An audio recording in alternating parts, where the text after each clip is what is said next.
Obrigado, Senhor, pela minha família.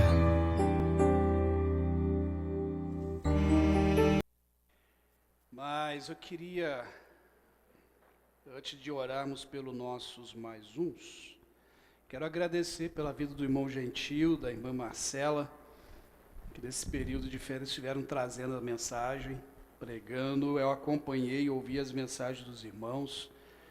Até acho que vocês combinaram entre vocês o que iriam pregar, né? Porque foram bem parecidos os assuntos. E que Deus abençoe muito a vida de vocês. Que Deus dê cada vez mais sabedoria para essa tarefa tão árdua que é pregar a palavra. Não parece árdua, mas é. Quem sobe aqui sabe disso, né? Que Deus os abençoe. Eu queria convidar você a orar. E orar pelo seu mais um. Você tem feito isso durante a semana ou só faz isso na igreja? Não precisa me responder. Pensa aí. Orar com insistência, e Deus vai mostrando estratégias para você alcançar o seu mais um. Pai, em nome de Jesus, queremos agradecer a Ti por esse encontro, por esse culto, e engrandecer o Teu nome realmente como acabamos de cantar. Eu quero agradecer ao Senhor, ao Pai querido, pela vida dos Teus filhos, Gentil e Marcela, que trouxeram a mensagem durante esses 15 dias de férias. E agora também interceder ao Senhor pelo nosso mais um, pelo esse desejo, ó Deus, de ver pessoas aqui se rendendo aos Teus pés. Nos dê estratégia, nos mostre, ó Deus, como alcançar esse coração com a Tua palavra. E agora, Deus, fale conosco através da Tua palavra. E não permita que saiamos daqui do mesmo jeito que entramos. É assim que oro em nome de Jesus. Amém e amém. Amém, irmãos. Eu quero convidar você a lermos juntos Atos, capítulo 5, verso 42. E esse mês de agosto, por ser o mês dos pais, ou ter o segundo domingo, dia dos pais, eu dei uma pausa na série de mensagens em 1 Pedro, ou nas cartas de Pedro. Vamos estar falando um pouquinho sobre Jesus em sua casa, voltado para a questão família. Mas não só família, mas o Jesus realmente na sua casa, aproveitando esse mês de agosto. E há alguns capítulos, alguns textos, se não me falha a memória, entre 7 a 10 textos que Jesus está em algumas casas. Que Jesus entra em algumas casas e ali ele faz mudança, leva mudanças. Quando ele entra, por exemplo, na casa de Jairo, na casa de Zaqueu, quando ele vai à casa de Mateus, na casa de Pedro, onde ele cura a sogra de Pedro, quando ele está numa casa e um homem paralítico é descido pelo telhado. Então, durante esses domingos, com exceção do dia 24, que será o aniversário da igreja, quem pregará é o pastor Arlindo, nosso coordenador, estarei falando sobre Jesus em sua casa. Em Atos 5, verso 42, diz que todos os dias, no templo e de casa em casa, não se cansavam de ensinar e pregar que Jesus é o Cristo. Atos nos ensina, irmãos, que a igreja primitiva, ou a igreja dos primórdios, pós-morte e ressurreição de Jesus e a sua ascensão aos céus, ela não se reunia em prédios como esse aqui. A igreja se reunia nas casas. Por isso você vai ver alguns textos do apóstolo Paulo dizendo que a igreja que está na casa de fulano. E hoje nós trazemos essa ideia das casas através do PGM, do Pequeno Grupo Multiplicador, onde a igreja, ela precisa ter esse outro braço, que é a casa. Mas nessa série, nesse mês de agosto, eu quero falar no objetivo dessa série de mensagens de Jesus na sua casa, na sua família. E não somente na sua casa onde você mora, mas você como casa espiritual também, como templo do Espírito Santo. E como que você tem lidado com essas duas casas? A casa onde você mora, como que Jesus tem sido revelado lá dentro. Quem mora sozinho é mais fácil, né? Ou não sei. Quem mora sozinho que me diga depois se é mais fácil ou não. Mas, e também casa, você como casa espiritual. Jesus nos lares, ele não pode ser somente um amuleto. Lá na sua casa, Jesus não pode ser somente aquele amuleto de sorte, gênio da lâmpada, que quando você precisa, você recorre. Que quando você precisa, você ora.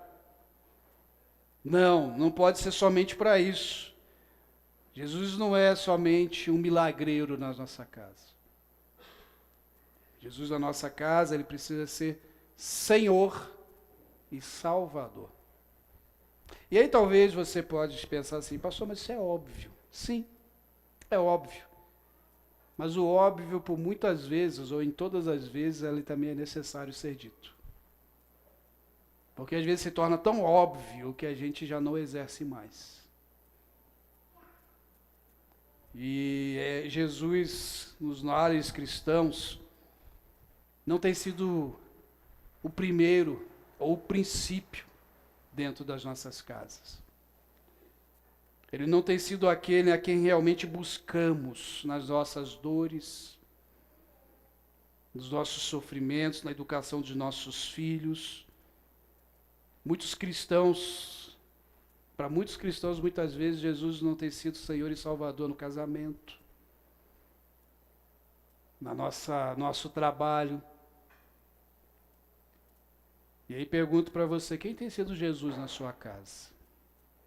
Quem tem sido Jesus lá, na sua convivência entre quatro paredes?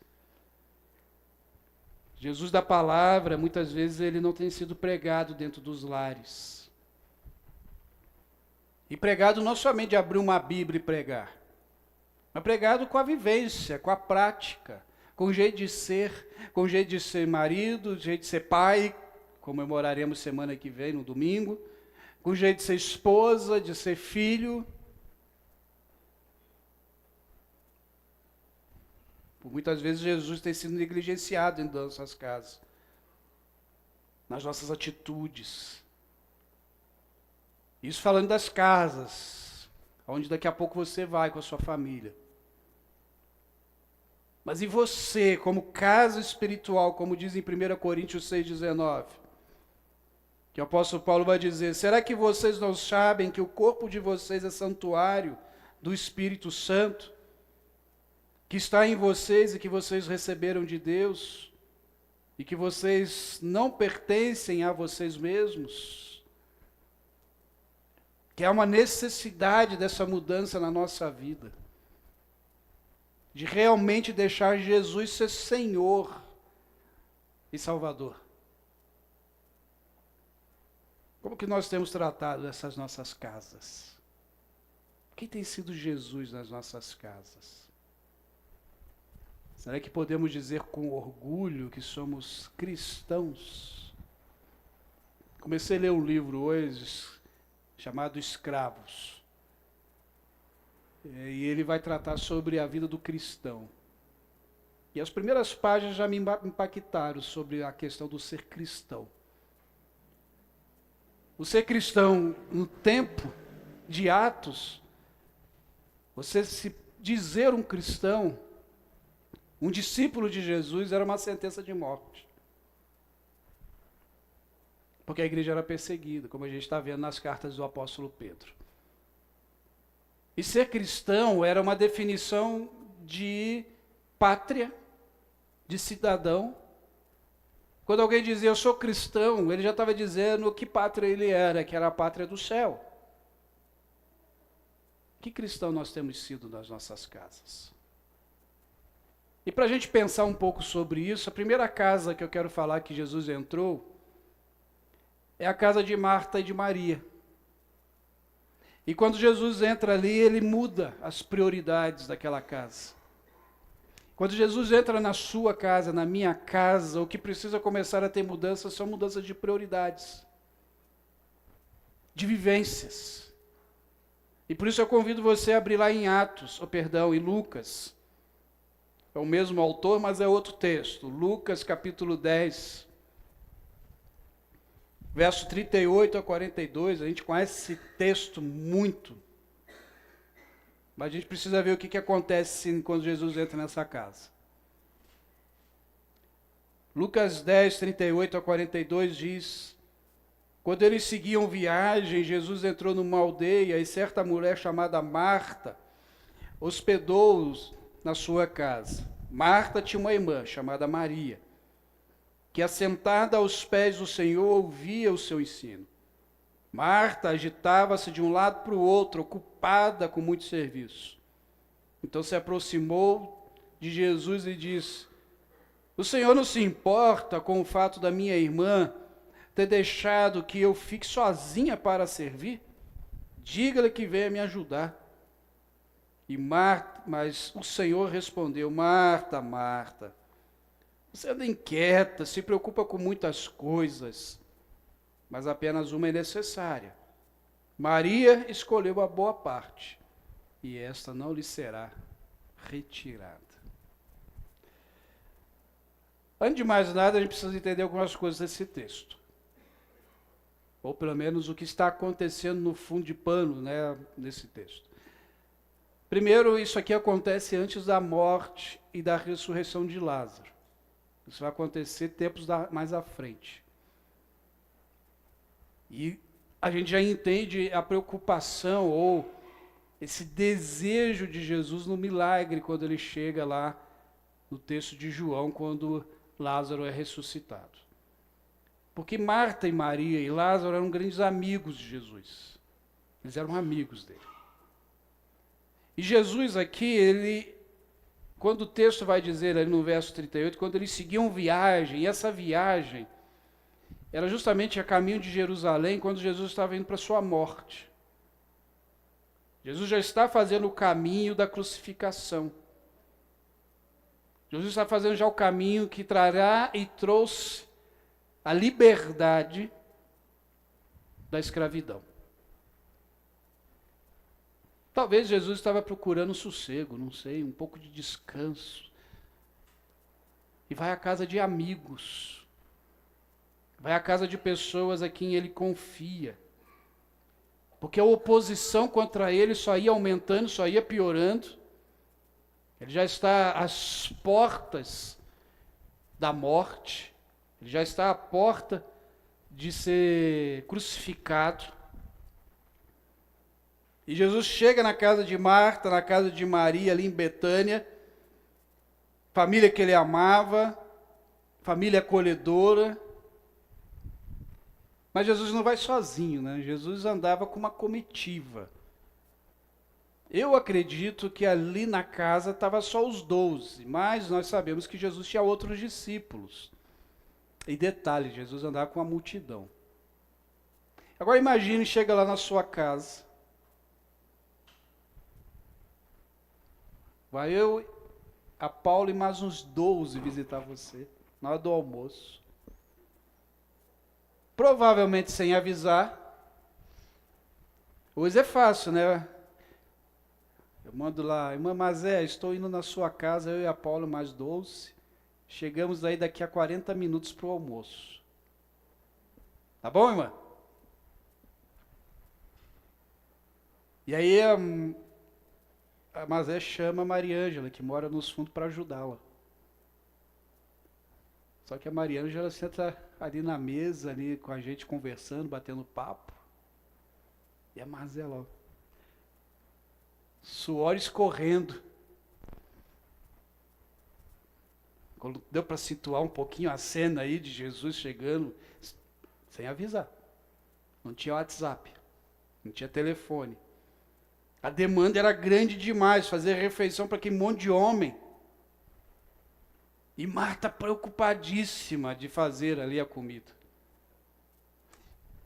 Mas Jesus vai nos ensinar que nem sempre o que Ele espera é o serviço.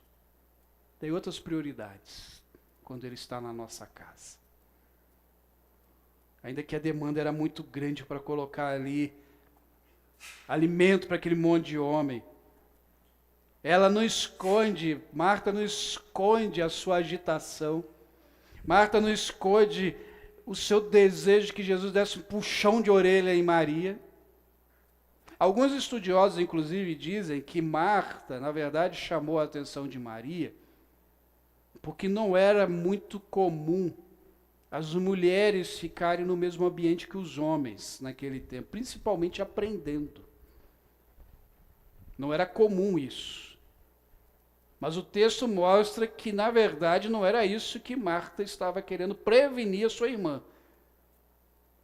Mas ela estava reclamando que ela estava sozinha.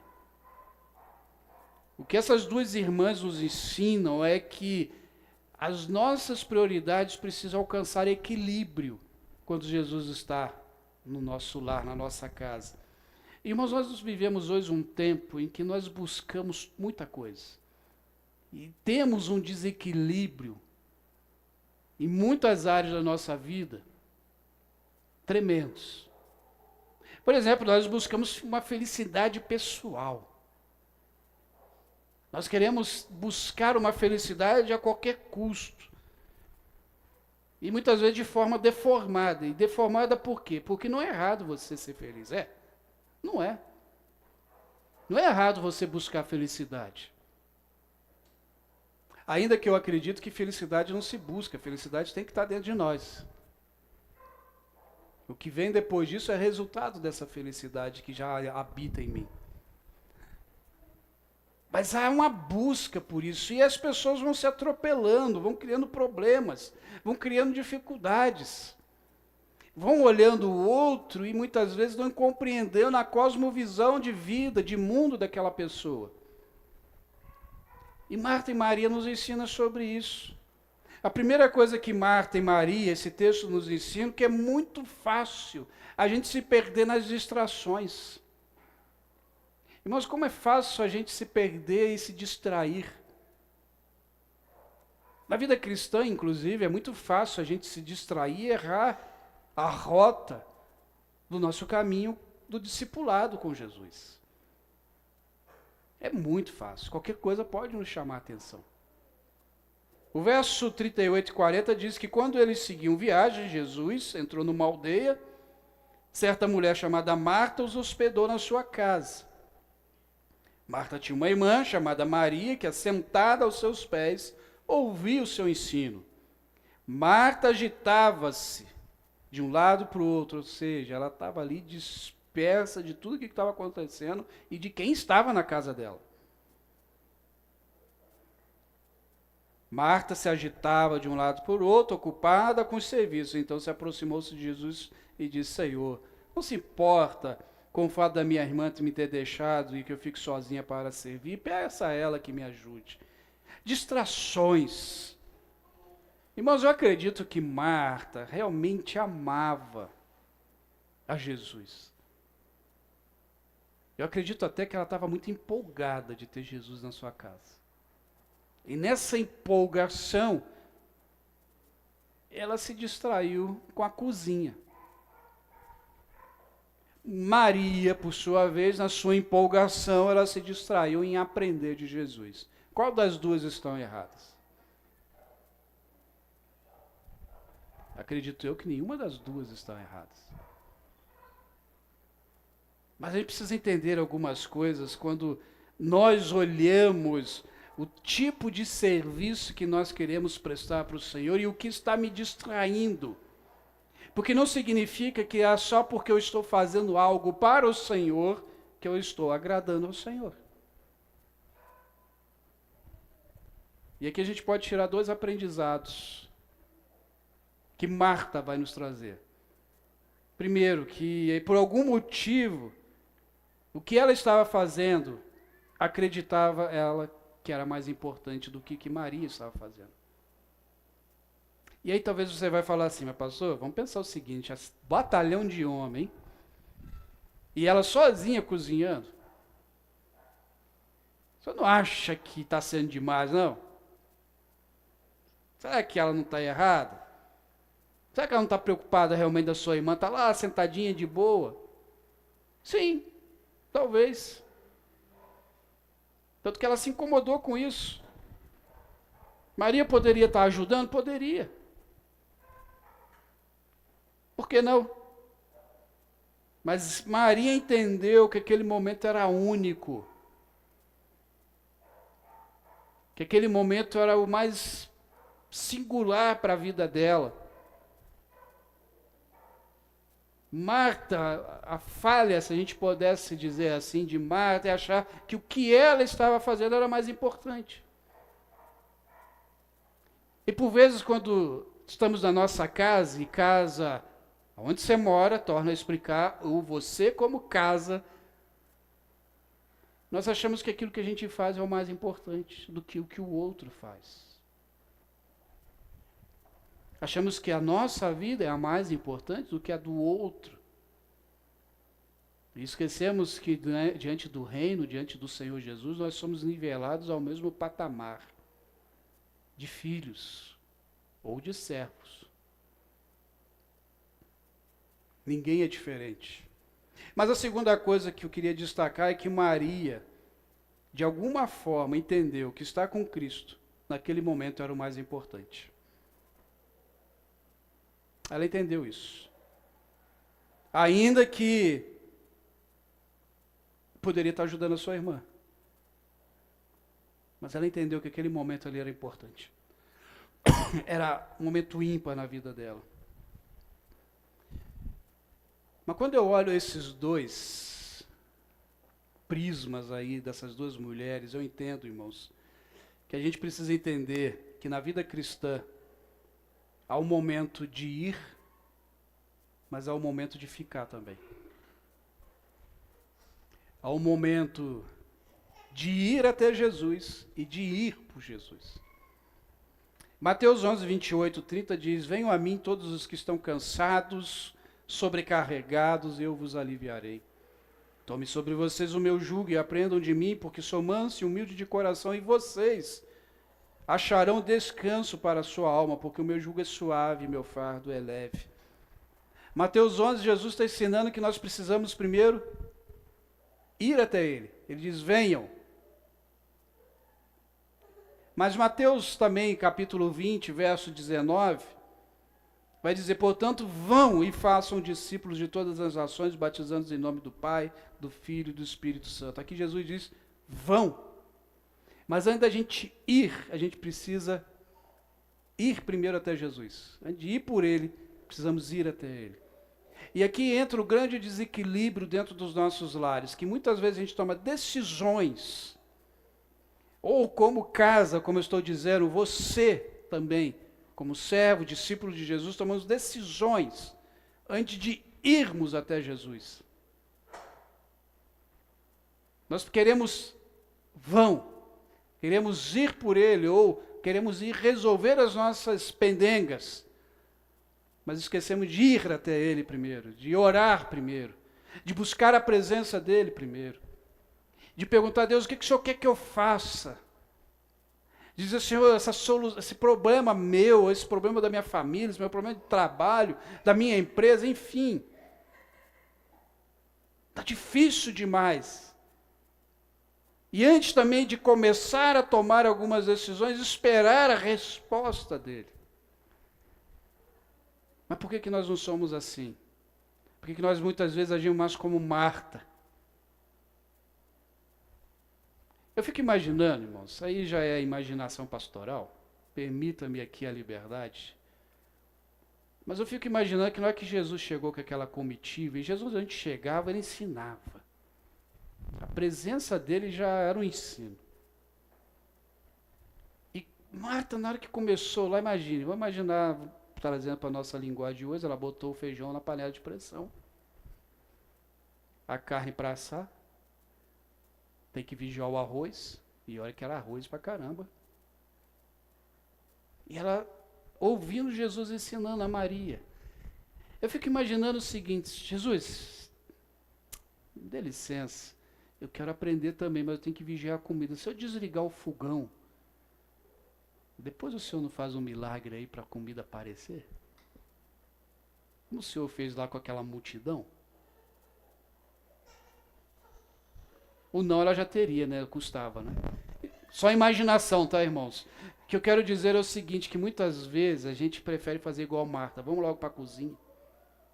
Vamos resolver um negócio e esquece qual é o desejo do Senhor para a nossa vida. Porque a gente se distrai com muita facilidade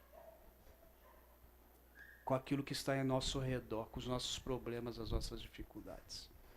A gente se distrai muito com as falácias que vão chegando aos nossos ouvidos. A gente se distrai muito com a cultura que está à nossa volta. E a gente esquece de perguntar para Deus: Deus, o que o Senhor quer me ensinar com isso? Qual o teu propósito? A gente esquece de fazer como Maria, que é sentar aos seus pés. E aqui, trazendo para uma ilustração para você entender, sentar aos pés de Jesus é fazer a sua devocional, é ter seu tempo com Deus. Irmãos, quantos que hoje não têm orado a Bíblia, não têm lido a Bíblia com constância? Isso é sentar aos pés do Senhor. Eu recomendaria pelo menos uns 30 minutos diários. Você vai dizer: pastor, 30 minutos é muita coisa. É. Por que é muita coisa? Olha na tua agenda quanto tempo de repente gasto em rede social. Quanto tempo gasto em outras coisas. 30 minutos com Deus é muito? Eu acho pouquíssimo. Se a gente pensar no dízimo do nosso tempo, divide 24 horas, tira 10 minutos, 10% dessas 24 horas, olha quanto tempo que dá. Não sou da matemática, mas acredito que dá 2 horas e 40. É isso mesmo, Paulo? Você quer dar mais? É. Eu estou falando de 30 minutos, nem 10% do teu dia, porque eu estou descontando o tempo que você vai dormir. 30 minutos você pode orar, ler a palavra, ler uma devocional, orar por alguém. Multiplica 30 minutos por 7. O tempo que você vai passar com Deus, mas a gente não faz isso. Porque a gente quer ser Marta. A gente se distrai. Aí quando a coisa aperta, aí a gente lembra do amuleto chamado Jesus dentro da nossa casa. A gente lembra do gênio da lâmpada chamado Jesus. E não é assim que funciona a nossa vida cristã. A gente precisa estar constantemente com Ele. E Ele já está na nossa casa. Eu não tenho que convidá-lo à minha casa, Ele já está na minha casa. Ele espera sim que eu sente com Ele para conversar. Nós nos preenchemos com muitas coisas durante a semana que nos distraem. Mas Marta e Maria também me ensinam mais uma coisa, que o simples também é muito bom. Não precisa ser muito complexo a vida cristã. Há alguns movimentos na vida cristã que me chamam a atenção. Não os critico, com toda certeza eles têm sua fundamentação. Mas coisas muito extraordinárias, muito exóticas, como um grupo subir uma montanha para buscar a presença de Deus. Um exemplo. Não critico, e isso em alguns momentos é válido, porém eu costumo ficar sempre com a palavra que Jesus me diz que é muito mais fácil, que é entrar no meu quarto, fechar a porta e o Senhor que já está lá, que me ouvirá em secreto. É muito mais barato e rápido eu ir até o meu quarto do que subir uma montanha. Não que eu não ache isso errado por completo, Porque se os irmãos não sabem, antes de eu vir assumir o ministério nesta igreja há 16 anos, eu não subi na montanha, porque em Dirá não tem montanha. Mas eu fui para o mato. Eu brinco com a Paula que a gente gastou um bocado de repelente, né? E foi uma orientação de um pastor batista, olha só. Mas não tinha nada de místico lá. Sabe o que tinha lá no meio do mato, ali de pernilongo? Tranquilidade, que é o que eu estava buscando. Por isso que eu não repreendo quem faz. Mas a gente precisa tomar cuidado que nem sempre é assim. O simples também vale a pena. E olha o verso 41 e 42. Marta se agitava de um lado para o outro, ou seja, a simplicidade ali morreu. Ocupada em muitos serviços. Então se aproximou-se de Jesus. O Senhor não se importa com o fato de minha irmã ter deixado que eu fique sozinha para servir? Diga-lhe que venha me ajudar. Mas o Senhor respondeu: Marta, Marta, você se inquieta e se preocupa com muitas coisas, mas apenas uma é necessária. Maria escolheu a boa parte dela, não será tirada. Eu queria te chamar a atenção com essa expressão: só uma coisa é necessária. Será que Jesus estava procurando um banquete? Será que Jesus, o objetivo dele ali era entrar naquela casa com uma refeição elaborada estilo MasterChef? Será que é isso que ele estava procurando ali? Será que as pessoas em volta não eram mais importantes para Jesus e um prato simples não era melhor? Sabe, irmãos, não era um banquete que Jesus estava esperando, não era por refeições. Mas o que Jesus, ao entrar na casa, ele quer levar é a bênção sobre a vida daquelas pessoas, como aconteceu com Maria. Hoje nós vivemos uma sociedade que contempla o belo e esquece o simples. Faço aqui um pouco das palavras da irmã Marcela na semana passada. A gente não contempla mais as coisas. A gente é uma sociedade de consumo. E de preferência as coisas bem sofisticadas. Se possível. Com muita tecnologia, muita... Não que isso seja ruim. Pelo contrário, seria muito hipócrita falar que isso é ruim depois da gente comprar uma câmera de excelência para a igreja. Seria hipócrita você ia falar assim, pastor, por favor, né? Mas o que eu quero dizer é que nós precisamos entender que o simples no reino de Deus é fundamental para que a gente não se perca no meio do processo. Ainda que a gente está numa sociedade onde é aquilo que é mais sofisticado que chama atenção, e nem sempre é bom, eu sempre uso de exemplo uma vez que a Paula e eu fomos comer um donut, né? Acho que é isso que chamam, um bolinho assim, que era lindo, irmãos. A gente chegou a babar assim pelos cantos da boca. Falei, vamos comer um, vamos. Irmãos, na hora que a gente deu a primeira mordida, que decepção. Troço seco. Ainda bem que a gente tinha comprado acho que um café seco, ruim. Mas era lindo na vitrine. Nossa, a gente comia com os olhos, só com os olhos mesmo. O que Marta e Maria me ensinam é que o simples é mais importante para o Senhor. E a nossa mente precisa ser trabalhada nesse simples, porque a nossa mente é justamente o campo de batalha do nosso inimigo. Ele vai trabalhar ali. Ele disputa ali. Para que a gente desvie os olhos daquilo que é simples.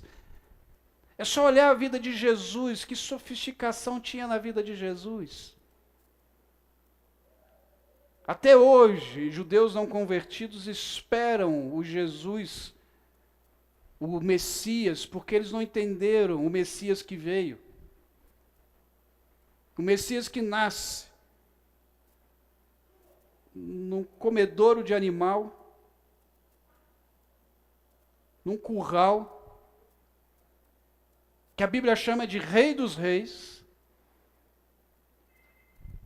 de um homem chamado José, que não era o seu pai, mas era um carpinteiro, uma pessoa simples, que ao crescer é batizado e prega o evangelho, o reino, e que vira para as pessoas em que sofriam nas mãos dos romanos e diz: olha, se levarem a tua capa, ofereça também a túnica. Se te baterem de um lado, ofereça o outro, ou seja, não revidem. E que na entrada triunfal dele, como rei dos reis, não entra num cavalo branco bonito, empunhando espada, ele entra num jumento emprestado.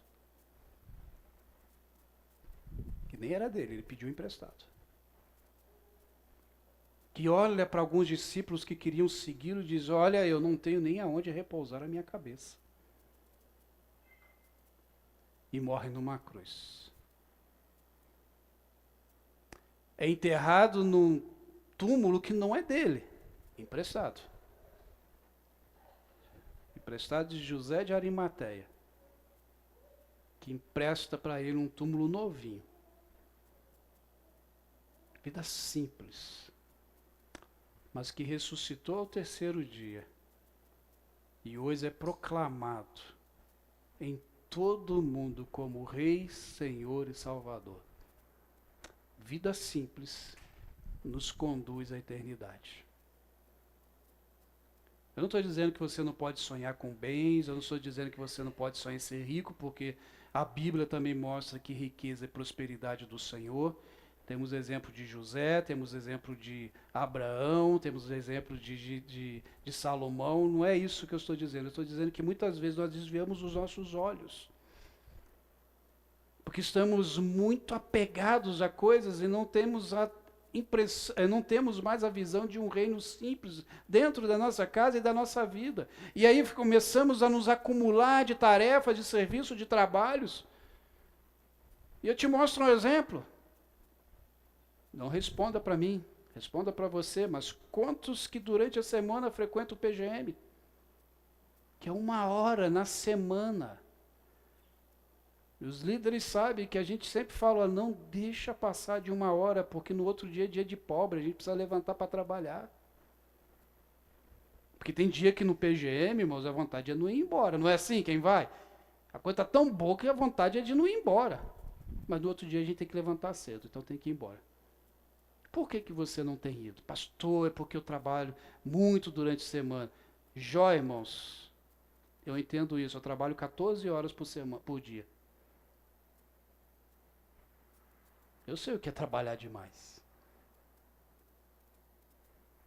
Mas o que é prioridade para mim?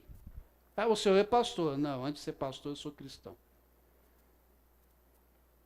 E eu entendo que vida simples é a gente chegar num PGM, como foi quarta-feira, e a gente conversar gostoso ali, né, irmã Mazé? Bater papo, ouvir da palavra de Deus, cantarmos, orarmos uns pelos outros, depois ir embora. E sair de lá renovado. Sentar aos pés de Jesus.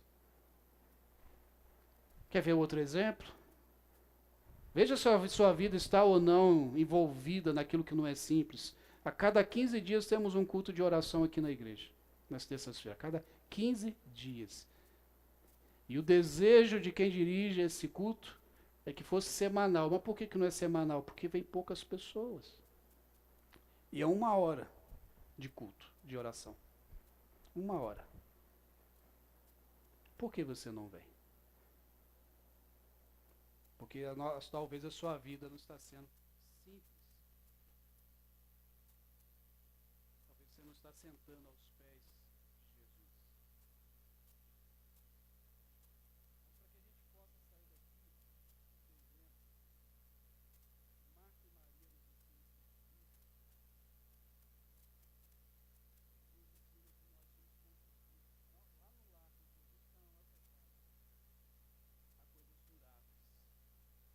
Marta e Maria nos ensinam verso 42. Mas apenas uma é necessária. Maria escolheu a boa parte. Essa não. Maria, por ter feito a melhor escolha, aquilo que era necessário não seria tirado das mãos dela. Não perderia. Há coisas que nós escolhemos, irmãos, que vão durar somente aqui.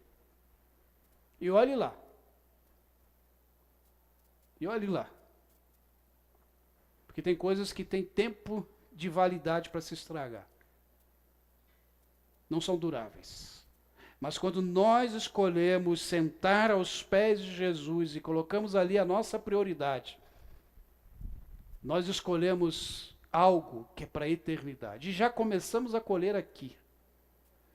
Eu não sei se foi pensando nisso que o apóstolo Paulo escreveu Romanos 8, 33 a 35. Mas cabe ao que Marta e Maria nos ensinam. Quem intentará acusações contra os escolhidos de Deus? É Deus quem os justifica. Quem é que condena? Pois é Cristo quem morreu antes e quem ressuscitou dentre os mortos, o qual está à direita de Deus e o que também intercede por nós. Quem nos separará do amor de Cristo? A tribulação, a angústia, a perseguição, a fome, a nudez, perigo ou espada? Talvez se o apóstolo Paulo encontrasse ali com Maria e lembrasse numa conversa desse fato que aconteceu lá na casa deles, o apóstolo Paulo diria: olha, você escolheu algo que não será tirado de você, como Jesus te disse, e aí completaria com esse finalzinho: quem nos separará do amor de Deus? Irmãos, quem te separará do amor do Senhor se você escolher andar com Ele? Escolher estar com Cristo é prioridade para a nossa vida. Não importa o que estaremos fazendo, mas é o estar com Cristo. Agora, deixa eu lhe perguntar, Cristo realmente tem sido o Senhor e Salvador da sua vida? Cristo realmente tem sido aquele em que você procura nos momentos das aflições, das dificuldades, das lutas, das indecisões? Ou você vai saindo lá para a cozinha como Marta e vai tentando resolver as coisas? Porque depois não adianta reclamar que a coisa não está dando certo. Sabe, irmãos, precisamos entender que não é nem o trabalho e nem a contemplação, o sentar, que são os importantes, mas é o estar na presença de Jesus, porque há momentos que nós precisamos trabalhar e há momentos que nós precisamos sentar, há momentos que eu preciso vir, como Jesus disse em Mateus 11, vinde a mim, mas há momentos que ele também diz, vão. E a gente precisa aprender o equilíbrio. Tem um trechinho de uma música, de um hino escrito por Wesley, que ele diz assim: fiel às ordens de meu Senhor, escolheria o que há de melhor, servir como Marta, com cuidados à mão, e como Maria, com amoroso coração. Há momentos que é servir, e há momentos que é ouvir. João 15:5 diz: eu sou a videira, vocês são os ramos, quem permanece em mim e eu nele, nesse dá fruto, porque sem mim vocês não podem fazer nada. Sem o Senhor, irmãos, nós não podemos fazer nada. Sem sentar aos seus pés, nós não vamos fazer nada.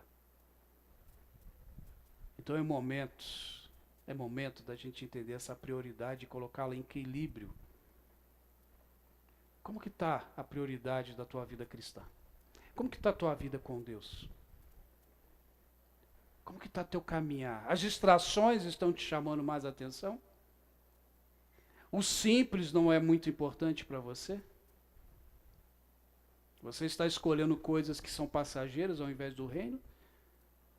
Ou você está escolhendo aquilo que ninguém tirará de você, que é a vida com Deus? Quero convidar você a fechar os seus olhos e a orar nesse momento. Pai, o Senhor que sonda os nossos corações e conhece as nossas vidas, eu peço agora, Senhor, que cada irmão e irmã, cada um que está aqui nesse local nesta noite, possa compreender a importância de colocar o Senhor como prioridade na sua vida, independente do que estão passando. Há momentos, ó Deus, que é necessário sentar aos teus pés, como fez Maria, e ouvir do Senhor o que é necessário. Mas há momentos também, ó Deus, que é momento de ir para a cozinha. É momento de arregaçar as mangas e trabalhar. Mas trabalhar para o teu reino. Trabalhar fazendo a tua vontade. Marta e Maria nos ensinam sobre equilíbrio na vida cristã. Ó Deus, talvez existam pessoas aqui que estão desequilibradas com a sua vida cristã. E é somente o teu Espírito Santo que pode fazer isso. Então eu peço ao Senhor que o teu Espírito Santo agora traga, ó Deus, equilíbrio sobre a família, sobre essa vida, sobre as decisões, sobre as escolhas, para que, Senhor, possam viver a plenitude da tua presença dentro das suas casas, a plenitude da tua presença, ó Deus, sobre suas decisões, sobre a vida com seus filhos, maridos, esposas, e assim por diante. Mas também a plenitude do seu dia a dia, como casa do Senhor, como templo do Espírito Santo. Pois que aonde estiverem, ó Deus, possam ali fazer a diferença e serem chamados de cristãos, mesmo sem abrir a boca. Pai querido, em nome do teu Filho Jesus, sonde também esta casa, este lugar aonde nós nos reunimos e aonde nós estamos agora. Se há algo, ó Deus, que tem desagradado ao Senhor, que tem tirado a santidade deste local, e não queremos aqui, ó Deus, exaltar o local, mas assim exaltar o que estamos fazendo aqui, que é cultuar o teu nome. E se há pecados, se há algo escondido, se há algo, ó Deus, não revelado, ó Deus, que o teu Espírito Santo faça, para que possamos ter equilíbrio na adoração com o Senhor. E agora também, ó Deus, queremos pedir ao Senhor, nesse momento de memória, em que celebraremos em memória a ceia, que o Senhor sonde os nossos corações, as nossas vidas, para que venhamos a participar deste momento, ó Deus, relembrando o sacrifício do Senhor naquela cruz. É assim que oro e agradeço em nome de Jesus. Amém.